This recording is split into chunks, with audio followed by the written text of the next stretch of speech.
తెలుగు ప్రజలందరూ కూడా నమస్కారం. నిరుద్యోగ సమస్య ఎక్కడున్నా అది తెలుగు రాష్ట్రాల్లో ఎవరికైనా దాన్ని స్పందించే బాధ్యత నా పైన ఉన్నది. ఒక ఉమ్మడి ఆంధ్రప్రదేశ్కు నేను కార్పొరేషన్గా పనిచేసిన. అంతేకాకుండా అక్కడ విద్యార్థులు మరి అశోక్ నగర్లో చాలామంది కూడా వాళ్ళు కోచింగ్ తీసుకునే పరిస్థితి.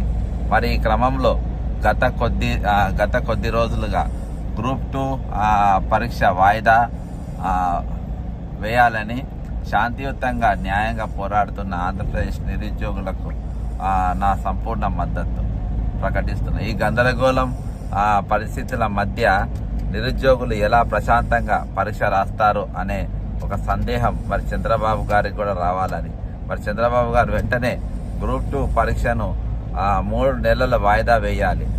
మాజీ సిజేఐ అంటే చీఫ్ జస్టిస్ చంద్రచూడ్ గారు స్పష్టంగా తీర్పిచ్చారు. ఒకసారి నోటిఫికేషన్ ఇచ్చిన తర్వాత రూల్స్ మార్చకూడదని, ఒకసారి గేమ్ స్టార్ట్ అయిన తర్వాత గేమ్ రూల్స్ మార్చకూడదని.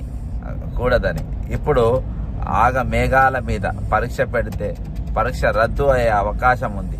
కావున రోస్టర్ మార్చిన తర్వాతే గ్రూప్ 2 పరీక్ష పెట్టాలని మరి డిమాండ్ చేస్తున్నాం.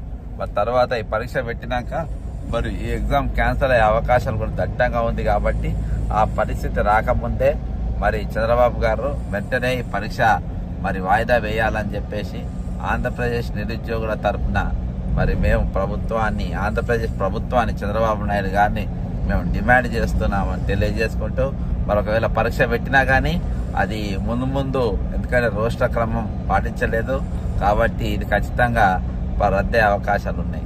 2 రాష్ట్రాల ముఖ్యమంత్రులు కూడా ఈరోజు బడే మియా చోటే మియా లేక ఈరోజు నిరుద్యోగులతో ఆడుకునే పరిస్థితి ఉన్నది. కాబట్టి ఖచ్చితంగా దీన్ని వెంటనే పోస్ట్ పోన్ చేయాలని కోరుకుంటూ సెలవు తీసుకుంటున్నా. జై తెలుగు ప్రజలారా.